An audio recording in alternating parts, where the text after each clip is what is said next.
All right, today we're back down in Romans chapter 3 and in verse 21. We're right down now to begin the heart of the book of where Paul is going to be explaining in these next few verses really what salvation is all about. We have looked at it so far in this way. That is, in verse 21, he has said, now apart from the law. Now, when you're studying the book of Romans, did I say Revelations a minute ago? Somewhere in my mind back there thought I did. Well, I'm crazy either way I go. So whether I thought I did or whether I did. When you're studying the book of Romans, you're studying about salvation by grace. But the reason you're studying about salvation by grace is because of the Jews' attitude toward the law. Now, a great portion of the New Testament is written to show the relationship of the law of Moses to the gospel of Jesus Christ. The law of Moses was a system that was set up that demanded perfection. The law of Moses was never given for the purpose of saving the Jews. The Jews turned it around and made it that way. The law of Moses was given to the Jews in order to hold the Jews under control. The Jews had become so sinful that God then gave them the law and said, now here are the parameters that you're going to live around. Now the law was a good law. The law was a perfect law, but the law wasn't given in order to save them. Now if somebody said, I want to be saved by the law. In fact, if somebody in this audience today made the announcement and said, I have decided I will be saved by the law. Well, fine, you can do that. What does it take? Only takes one thing. What does it take? Perfection. Just keep everything that God said and you'll be perfect. You won't ever lust, you won't ever lie, you won't ever do this, you won't ever do that. God's law was a perfect law, and it demanded perfection. And so the Jews, of course, were not perfect, and so they were going to be lost. But they conceived in their mind the law of Moses is so important because God gave it to us that makes us an important group, and we are saved because we have this law. So Paul then had to spend a great deal of time in his letters, not just the Roman letter, but in his other letters, in referring to this and showing how the law of the Old Testament is related to the gospel of Jesus Christ. So now, as you look back under the law demanded perfection, perfect works. Now Paul is saying, now apart from the law, so he said, now I'm going to show you a way where you can be saved apart from the law, apart from being perfect. Now what would it mean if you are apart from being perfect? Let's put it another way. What are you? If you are apart from being perfect, you're normal. Okay. You make mistakes. You sin. And so now then, there's going to be a way in which God will save sinners. That's the point that he's making here. A way that God will save sinners. Now when it talks about a righteousness of God, it means the way God makes a man righteous. So now this system over here, the way God makes a man righteous, depends on God's grace and your faith. So those two things now have to be put together so we can see really what it is all about. Over here, under the old law, these would be works of merit. That is, you can say, I have kept every law that God gave. I am a perfect man. Over here, it is faith that works. God is going to save us by faith. But it's only a certain kind of faith. It is not just any kind of faith. How many faiths could you think about right now? Give me some different degrees of faith that you read about in the Bible. There's little faith, great faith, dead faith. Okay, there's all different kinds of faiths that you read about in the Bible. By the way, do demons have faith? James even used that, see? And he said, thou sayest that you have faith, but you don't have works. then he makes fun of them, and he said, well, even the demons have that kind of faith. And so there's all different degrees, all different kinds of faith. But now, here we have a faith that is a working faith. And that's the kind of faith that you read about in the Bible. Any time that it talks about salvation by faith, you can just mark it down. It's talking about faith that works, faith that obeys. So it's going to be based upon that. Now this over here, if you're saved under the law, you deserve it because you have always been perfect. But over here, if you're saved under this type of system, God's righteousness by faith, now that's by God's grace, that God is doing you a favor that you don't deserve. So we're setting it aside right here, these two things. Now, let's take a look here at what faith really means. We've covered this in many, many lessons, obviously, before. But let us think now about what faith would actually encompass. First of all, faith is made of two things. Faith is made by, first, accepting testimony. Over here, accepting testimony, this is something that you do mentally, in your mind. Romans 10:17 says, faith cometh by hearing, and hearing by the Word of God. Now, all that means is, God speaks, and I hear, and I have faith. Now, would that work if God speaks, I hear, but I don't accept what God said? No, that's not faith. What is faith? It's accepting what God says. You hear what God says, then you accept what God says, and you say, okay, that is true. Now that's the first part of faith. Now there's another part of faith, and that part over there is trusting the testimony as being true. Or it's your actions. It's your works. Works are always involved in faith, as we will see. Now I've put John 2, verse 24 down there because it's an important verse. It's a verse where Jesus is going in to cleanse the temple, and then he comes back out. And it said some people believed in him, but he did not believe them, for he knew what was in them. Now, as you look at that doesn't make sense in English. It does in Greek, where Jesus was talking, but not in English. And so our English translators do not translate that belief. Jesus did not believe or faith them. They translate it trust. Jesus did not trust them, for he knew what was in them. Now, that is the other part of this, is trusting. That's what works really is.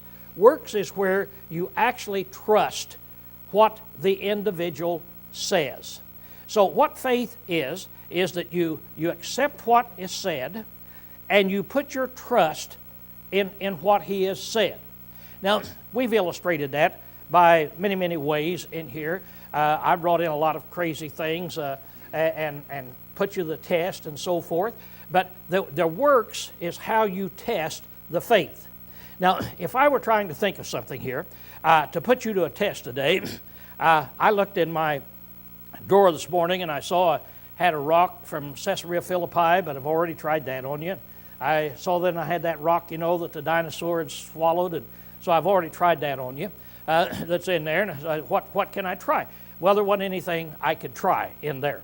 So what I'll do today is I'll reach up here in my ear and pull out this thing right here. Now, I pull out this thing, and I ask you now, what did I pull out? See, ask you what I pull out, and you sit there and you say, well, I think you pulled out your hearing aid. See, but if I told you, really, no, it's not. I didn't pull out my hearing aid. I'm the only guy that can see what I pulled out. Now, what do I have in my hand? So I'll ask you this. What do I have in my hand? Now, is there any way you can know what I have in my hand? Now, you could have some kind of a guess, couldn't you? And you're probably saying right now that I have my hearing aid in my hand, is probably what you're saying. And that's based on some pretty good evidence, isn't it? Because you saw me reach up there and pull that out. But if I look at this thing and I say, you know, I don't have a hearing aid in my hand. What I have is, I have a tip of a power washer. One of these power washers, you know, you clean your patios with. You change the different tips on it. That's what I have in my hand, the tip of a power washer, and not the hearing aid that is up there. Now then, you have some new evidence. Now I look down at Betty, and Betty's looking at me now like this. Either I'm crazy, or she doesn't believe me, or what? What is it, Betty? I mean, do you believe that? Do you believe I have a tip of a power washer in my hand? I don't know. See, she's not. Now, what evidence do you have that I have the tip of a power washer in my hand? What is it? My word. That's all you have. Everything else goes against it, doesn't it? Everything else goes against it. You'd say, well, Lowell surely doesn't keep the tip of his power washer in his desk. You know, so he's looking for something in there, and I saw him pull out his hearing aid. And so you look around, but I tell you, I have the tip of a power washer in my hand. Now, the only evidence you have is just what I say. That's all. There is nothing else. Now, if you accept what I say as true, then you have faith. Okay? You have faith. Now then, there's something else, though, that you have to have in order to really have total faith, and that is trust in what I say. Now, you said, I believe what you say. Now, will you trust what I say? Now, how do you trust? How can I test you to see if you trust what I say? How could I test you? I ask you to raise your hand? No, even the demons do that. How could I put you to a test? I put you to the test the same way God put people to the test. And that is, I ask you something and it's going to cost you something. And if you say, yeah, I believe you, then I say, okay, now I'm going to open it up in a minute and let you see it. And if I don't have a tip of a power washer in my hand, if I don't have it, then will you give me $1,000? Betty, since we're picking on you, would you do that? She hates to commit herself because she's going to. She got to say, Lowell, I don't trust you $1,000, or she's got to put it to a test right in here. So, would you do it? I got all the time in the world. Would you do it? Now she's thinking about it. What's that showing me? Okay? What's that showing me? Now, if she didn't have any doubt whatsoever in what I'm saying, what would she have already done? Yeah, I'd have done it. Linda, you're shaking your head. Will you give me $1,000? Huh? You'll give me 1,000. 5,000? Okay, now then we've got her. See, we've tested. See, I know now, without any shadow of a doubt, she trusts me $1,000, but not $5,000. See? In other words, I'm just putting her to the test. And how do I know whether she has faith? By her works. That's how I can tell. So regardless of what she says, if she goes out today and she said, I believe anything that Lowell said, she's lying. See, you know that because she'd been put to the test. And she doesn't have enough faith. She doesn't believe me enough for this $5,000. Now I could keep going on and on and on and on and putting you to the test in there. Rod, would you give me 10? Well, he's sitting up here in there. I'm beginning to see some points, right? Beginning to see some things. Steve, 15? Yeah, he'll give me 15. Now, what does that show about his faith in comparison to these other heathens? See? Yeah, he now has got great faith. He's showing this thing, see? Now, do you see what works do? In other words, what works do? Works is putting your trust in it. And if you don't put your trust in it, you really don't have faith. And that's an important thing for us to understand. Faith is not just saying, Faith is accepting what a person says and then putting your trust in it. Now, if I turn it around and I say, now here, Linda, here is that tip of that power washer. See, it's not that. Over here is my hearing aid down here. This is the tip of the power washer. Now, do you have faith any longer? No, you don't have any faith now, do you? You have knowledge. Suppose I tell you now, this is my hearing aid. See? Betty, do you believe this is my hearing aid? I'm telling you it's my hearing aid. No, she won't, because she knows. See, in other words, we've taken it out of the realm of faith. Do you see what I mean? And so, as we're looking at this thing, that what faith is, and here's what God expects. It's a big thing. God says, I'm going to save you on the basis of your faith. If you believe in me, I will use that faith, and I'll save you. I'll save you if you really have that kind of faith. So now, that's always what the Bible's talking about when it's talking about faith in here. Let's look, as we look at in the New Testament, you could go through all kind of examples. In Hebrews, the 11th chapter, and down in verse 7, all the way through Hebrews 11, it's faith. But he takes Noah, and he said, now by faith, Noah built an ark. Now, as you look at this, you see God, go back and you read it, God told Noah, I want you to build this ark, and you have 120 years. And I'm going to cause this flood to come upon the earth and destroy all living things. So build this ark. Now, up to this time, had Noah ever seen even a rain, as far as we know? As far as we know, not even a rain. And there's going to be a flood. And it's going to flood the whole earth, all the mountains and everything, see? Now, is there any evidence, did Noah have any evidence such a thing as that could happen? None whatsoever, see? And so I want you to build that ark. Now that ark was big, wasn't it? It's like a battleship today. It was a gigantic thing. And so Noah went out and began to cut down the trees and hew them up and began to build that ark. How many years it took him, I have no idea how many years it took. But he worked for years and years. And it was going to be in 120 years. So he worked for years and years and years and years and years. See, probably 100 years he worked on that ark, getting it ready, never seeing a heavy rain. And he got it done. And then when God described it in Hebrews, he says, by faith Noah built an ark. Now, he didn't say, by working hard, Noah built an ark. Did Noah work hard? Yeah. But why did Noah work hard? Why would he work out there for 100 years building that ark? There's only one reason. God told him there's going to be a flood. And so after Noah heard God speak, that's the mental, then he put his trust in it, and he worked for 100 years in building that ark. Then God says now, by faith, Noah built an ark.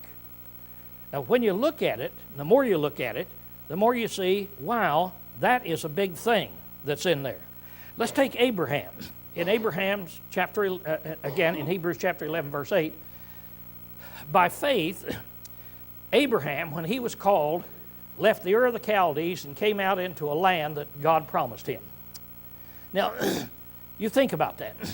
Think about what Abraham did. God appeared to him, and God told him, he said, Abraham, get thee up and get thee out, away from your country and away from your family, and you go into a land that I will show you. Did Abraham have any idea where he was going? None whatsoever. See? But he knew that he was supposed to get up and leave his country, leave everything behind, and go into this land that God had showed him, that God would show him. Now, I want you to think about that for a moment, how hard that would be. Think about how hard that would be. For you to just say, okay, I'm packing up, and this next week we're pulling out, And so you get everything packed up, and you take off, and somebody says, "Where are you going?" "I don't know." See? "Well, which way are you going?" I don't know. You see, which way I'm going. God will show me this land. So you get everything ready and get ready to go. He had all these animals he had to take with him, and then God would tell him, "Go this direction, go this direction, go this direction." And God brought him around to the land of Canaan. Now, when God brought him around to the land of Canaan, then one of the next things that God told him, God told him, first of all, he said, "Now, Abraham, through thy seed shall all nations of the earth be blessed." He gave the promise of Christ. But this is just about the land. The next thing he told him, he said, "Abraham," he said, "I want you to know you're not going to get any of this land. You're not going to inherit any of this land. But your family will. Your offspring will inherit this." So I said, "Abraham, I'm going to have you to just walk around. I'll tell you where to go. You walk around. You walk around until you die. And then your family is going to be taken into captivity, and they're going to be there for 400 years. And after 400 years, I'll bring them out and I'll give them this land that I told you about." What would you think if there's such a thing as that? How long has America been a nation? What is it, 228 years now? Like that? They're going to be down there for 400 years before I bring them back. Wow. And what was Abraham supposed to do all this period of time, all of his life? What did God ask him to do? Just walk around. Do what I tell you to do. "And through thy seed shall all nations of the earth be blessed." Now, in the Hebrew writer it says, "By faith Abraham left the Ur of the Chaldees." See? So faith, Abraham heard, and Abraham did what he told him to do. Now, of course, the biggest thing was, after Isaac was born, he got up probably in his teens. God then came to him and told him, he said, "Abraham, now I want you to take your son, your only son, take him down to this mountain and sacrifice him, kill him." That's Abraham's whole purpose of living was to bring the Christ into existence, to bring this spatial person. He didn't have the same concept that we would have, but to bring this person into existence that would save mankind. And now then, God is telling him, take your only son you have, and you had that son when you were 100 and Sarah was 90. You were way past age. Now then, you take him, and you go sacrifice him, and you go kill him. Now, what kind of faith would it take to do that? See? It's unimaginable, just unimaginable in there. But Abraham never wavered. Abraham heard God, and Abraham went to do what God told him to do. And then God says that I'm going to use your faith to save you. So now it's that kind of faith that we're talking about. It's a faith like Abraham had, like Noah had, a faith of where you hear God speak and then you do what God tells you to do. But let's make something clear now as we start with. When we look at Abraham and he's called out of the Ur of the Chaldees, what's the most impressive thing to you? Was it the fact that he heard God speak, or that he left all of his country and all of his family and left and walked all of his life? That's what impresses you, isn't it? What impresses you about Noah? When God told him in 120 years there's going to be a flood, you build this boat. And so for 100 years or more, I have no idea, Noah gets out and he builds a boat. What impresses you the most? Cutting down trees and building a boat for 100 years, or hearing God speak and then saying, I'll do it? Isn't that 100 years something? What impresses us the most when God says, take your son, your only son, and go and sacrifice him? What do we talk about? What is it that's meaningful to us? It's the fact that he did it, isn't it? See, of what he did. That's what gets it. But here's from God's viewpoint. God's viewpoint is, when Noah worked 100 years, that's nothing. When Abraham left and went around and walked all of his life, that's nothing. When Abraham took his son down and started to kill him, that's nothing. The big thing in all of these things is Abraham, Noah, and all the rest, they believed God. They put their confidence in God. And God said, that's the kind of confidence I want you to have in me. That's the kind of trust I want you to have in me. And if you will have that kind of trust in me, I'll save you. I'll make you righteous. So that's what Paul is trying to get them to see in this. Now there's always works when you're involved with faith in the Old Testament or the New Testament. Romans 1:5, it talks about the obedience of faith. Now after what we've said this morning, what did that term mean, obedience of faith? It's action. It's what you do because you believe, isn't it? See? You obeyed because you believe him. In Galatians 5:6, Paul says that it's faith working through love. So it's that working faith. That's what we need to see. James 2:22 says, by works was faith made perfect. He's talking about Abraham. That's what made Abraham's faith perfect, was the works that he did. And so God used his faith to save him, but the works is what made the faith perfect. We put them together. Now I'm emphasizing it for this reason. Since man has been on the planet, we have always been impressed with works. God, on the other hand, is trying to get our hearts. God is working on our very heart.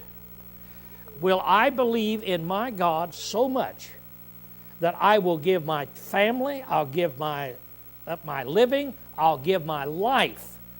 I'll give it because I have a relationship with God.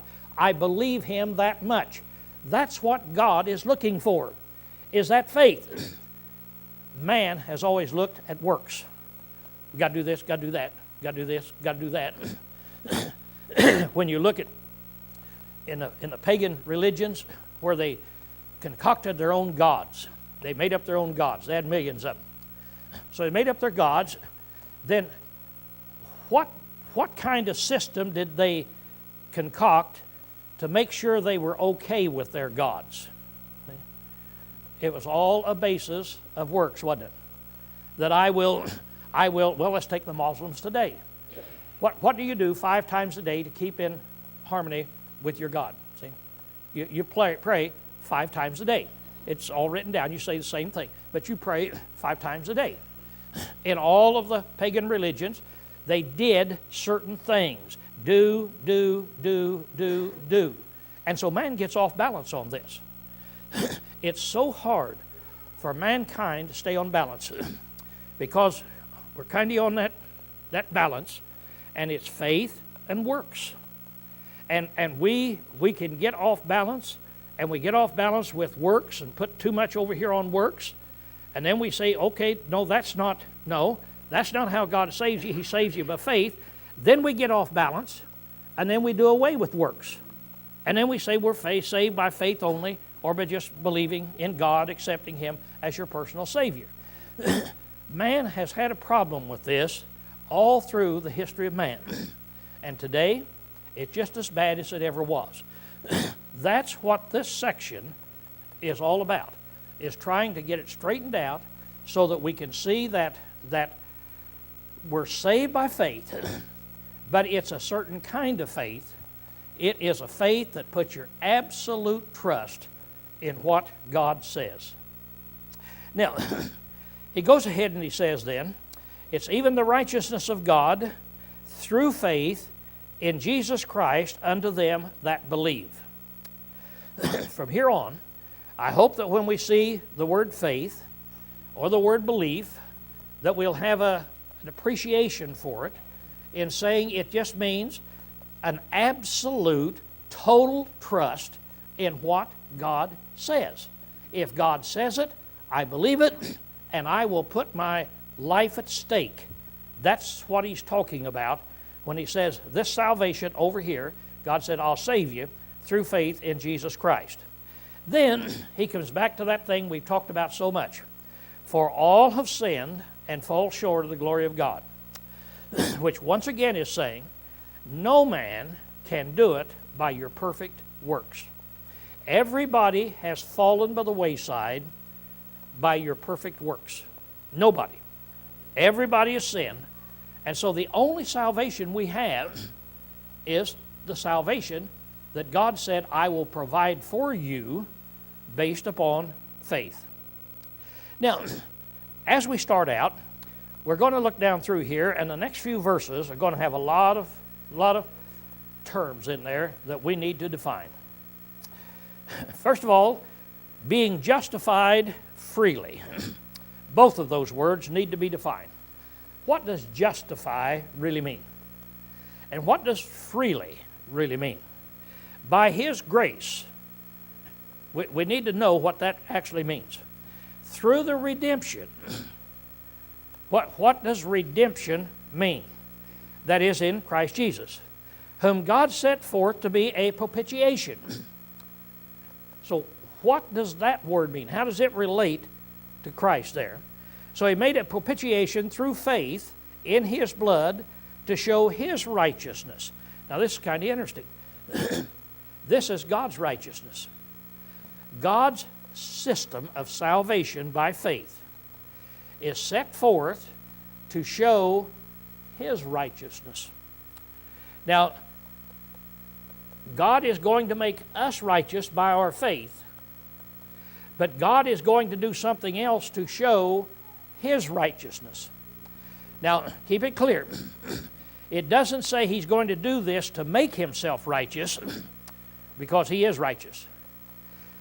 But God is getting ready to do something in making you and me righteous that seems like it's not right. It just, in man's logic, in what He's getting ready to do, it seems like God is not right when He does this, that He would be unrighteous. So what God is going to do in here, when He says this, He said, now, I'm going to do this to show you my righteousness. I will prove to you that I am righteous when I do this thing that appears to be unrighteous. So we need to talk about that then. And He said, because of the passing over of the sins done aforetime. So we see what are those sins. For the showing, I say, of His righteousness, so we can see God's righteous at this present season. So right now, He's going to do something to show you and me that He is a righteous God, that He might be just and the justifier of him that hath faith in Jesus. So God now is going to be doing two things. He's going to be just, and He's going to also be the justifier in these things that we do. So next week, this is where we'll start. And we will identify and learn the meanings of these things and see how we can put them all together. Because as you can see, every thought in there is just a powerhouse to show us about the wonderful grace of God that He has given us in being saved through faith. Okay, class.